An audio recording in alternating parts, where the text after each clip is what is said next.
Good evening and welcome to this edition of The List on UWW-TV. I'm Brooke Souls. And I'm Liv Yost. For the next few minutes, we'll present our top 5 sports stories of the week and discuss why they made the top 5.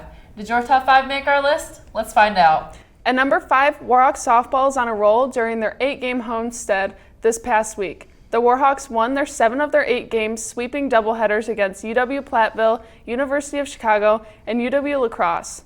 The Warhawks will travel to UW-Stevens Point, UW-River Falls, and UW-Stout to finish their regular season as they get ready for the WIAC tournament. Liv, what has been some key factors to the Warhawks' success? Yeah, they had an awesome weekend against Chicago and La Crosse. They had 3 home runs against La Crosse in their first game against them with a win, and they had 1 in each series of their doubleheader against Chicago. They're currently first place in the WIAC, and they're looking to clinch this spot with the upcoming games against Stevens Point and River Falls. Pitcher Josie Hammond record moves to an impressive 13-1 on the year. So you can see that their pitching has done very, very well, and their offense is coming along, and they're going to probably take the first seed in the WIAC and then move on to playoffs and hopefully have a great run there. Brooke, what do you think about this team? You know, I think that they're having so far fantastic seasons, but this past weekend they did recognize some of their seniors that are leaving. We have Grace Wickman, Rianne Dick, and Brooke Mangler, Ava Katowski, Kiera Katrowski, and Claire Conley, and Allie Dietz. And at number 4, the NHL playoffs are underway. So far in the first round, we've seen some series get heated, while others have looked one-sided. The Vegas Golden Knights and the Minnesota Wild series has been one to watch, with both teams trading goals all series. Meanwhile, the Toronto Maple Leafs are dominating the Ottawa Senators in their series. Brooke, what has stood out to you so far in the NHL playoffs? Thank you, Liv. So we do have a few teams that are dominating. Like you said, the Maple Leafs, they've definitely reinforced their defense, but also with having a new head coach, Craig Berube. He won the Stanley Cup with the Blues in 2019, so that definitely helps them get ready for, playoff play. You know, we see the Capitals in Game 4. They overcame a 2-1 deficit with a 4-goal in the third period. We have Wilson's disciplined physical play and leadership has definitely been pivotal for this team.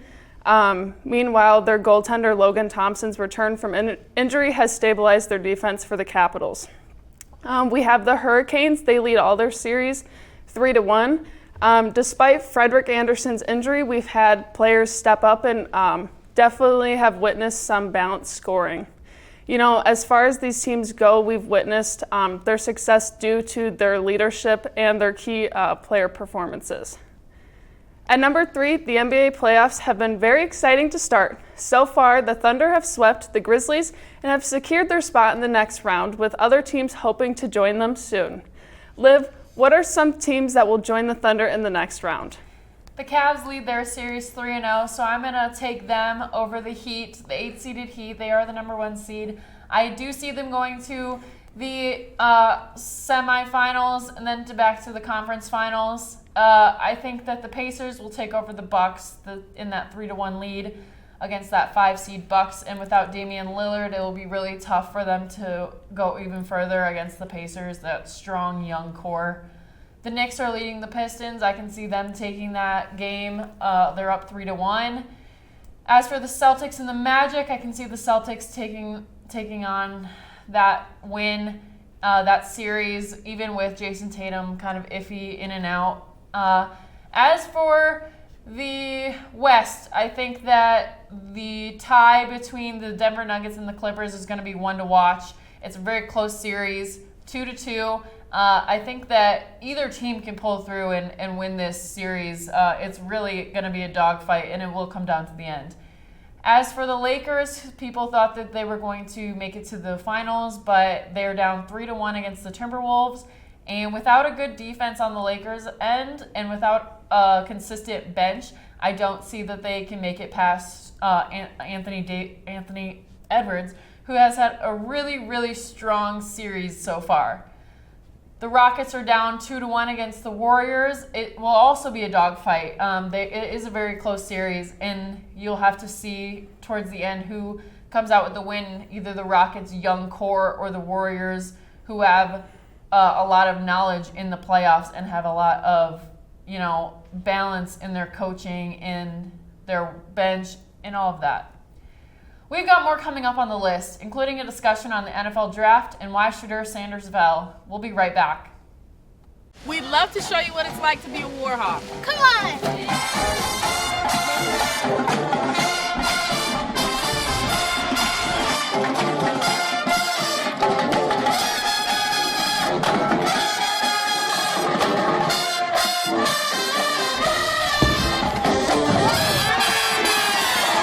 Don't miss out on your chance to be a Warhawk. At UW Whitewater. You belong here.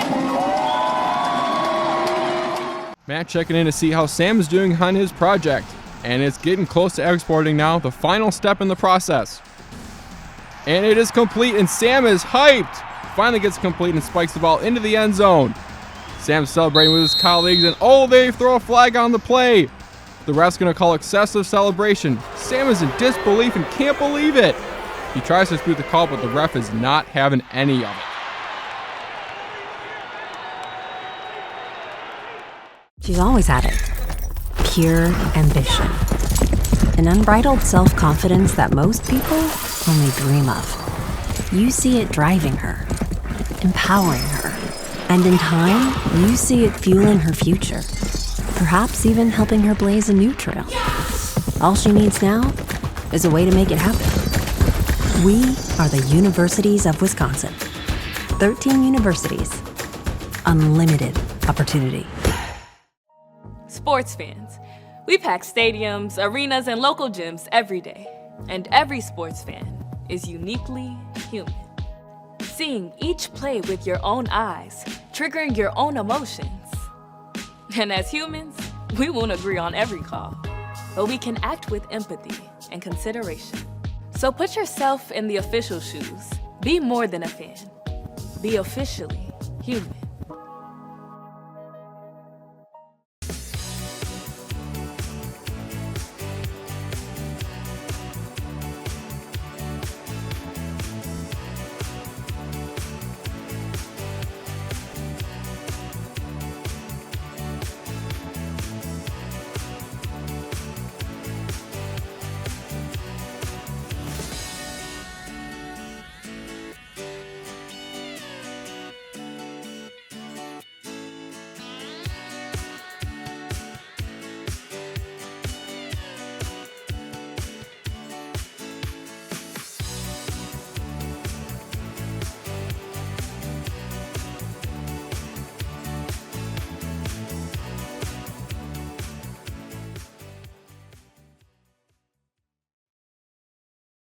Welcome back to The List on UWW-TV. Let's continue the countdown to this week's top sports stories.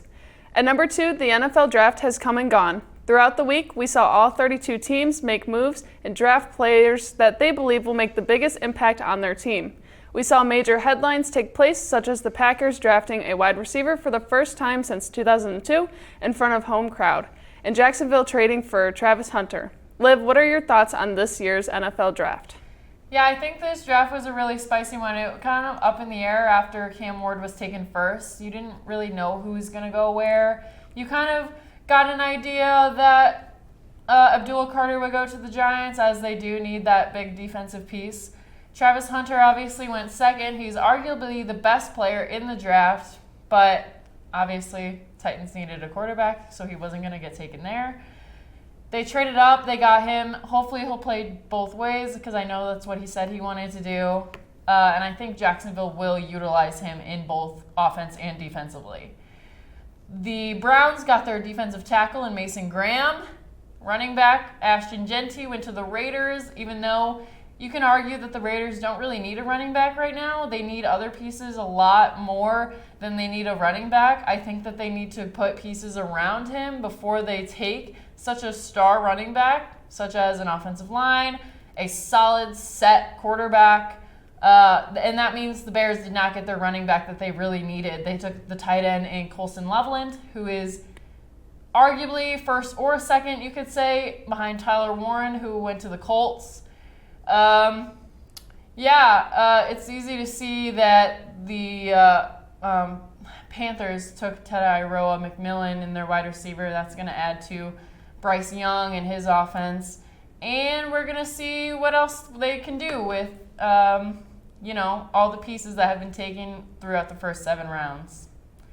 And our top story of the week, Colorado quarterback Shedeur Sanders was projected to be a top 5 pick in the NFL draft, but ended up falling to the 5th round, where he was drafted by the Cleveland Browns with the 144th pick. Many believed he was the best quarterback in the draft class, even better than the number 1 pick in Cam Ward.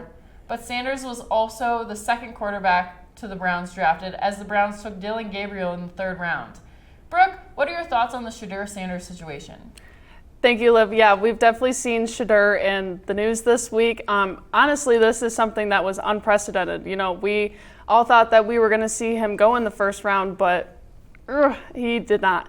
Liv, I don't know if you saw the whole thing with the prank phone call. Yikes, I would be probably really bitter if I was him. Again, him dropping out of the 2nd round and being taken in the 5th round is unheard of. The Browns taking him isn't an awful pick considering he is 1st or 2nd round talent material, but 2 rookie quarterbacks, where do you go from there? Who do you decide who starts? The head coach and GM didn't really look thrilled. If you were looking at all the interviews, they didn't really look thrilled to take Sanders, and we can honestly kind of draw conclusions that this was an owner pick. From 1994 to 2024, the NFL quarterback drafted in the 5th round are 0-43 at becoming starters. They're more so perennial starters. 5th round quarterback picks, as you may know, Spencer Rattle, he was drafted in 24. He went 0-6. Out of the 6 games he started, he lost all of them. Sam Howell, he was drafted in 2022. Out of the 18 games he played, he only won 5 of them. I think that Shedeur has a lot to come back from. He is very cocky, but hopefully we see more for him. And that'll do it for this edition of The List. We'll be back next week to talk up the sports headlines. I'm Brooke Souls. And I'm Liv Yost. See you next week for more stories on UWW TV.